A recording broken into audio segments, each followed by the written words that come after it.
Au poisson de Kourou, les clients sont déroutés par les rideaux baissés. Le regard hagard, ils essaient de comprendre ce qui se passe. On avait envie du poisson, puis là, justement, c'est pour ça qu'on est venu voir. Qu'est-ce qu'on vous a dit? On nous a dit de passer derrière, et puis là, tout est fermé, il n'y a rien là. Donc la personne que j'ai vue m'a dit qu'il n'y a rien, donc ils ne vendent pas de poisson aujourd'hui.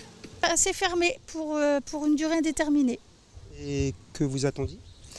Que c'était fermé pour cause de non-conformité à l'hygiène sanitaire, quoi. C'est une question de sanitaire. Fermé hier matin à l'issue d'une visite des services de l'État, le marché construit il y a un peu plus de 30 ans souffre d'une vétusté devenue de plus en plus visible.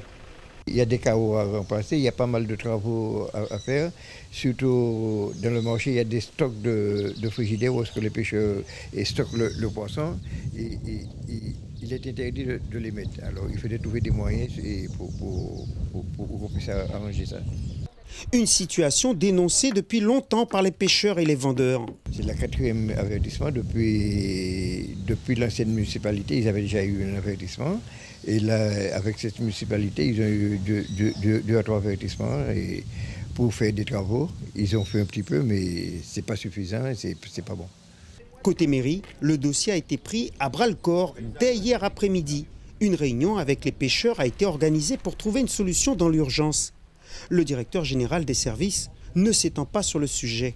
Le marché aux poissons a été construit dans les années 80. Il n'est plus du tout adapté ni aux consommateurs ni aux pêcheurs. Donc nous allons le démolir et dans l'immédiat, évidemment, pour que la vente de poissons reprenne, nous allons réinstaller le marché aux poissons de manière provisoire sous les carbets des pêcheurs. Voilà, dès ce week-end. Bon, dites-moi, il a fallu attendre On n'en saura pas plus du représentant de la collectivité.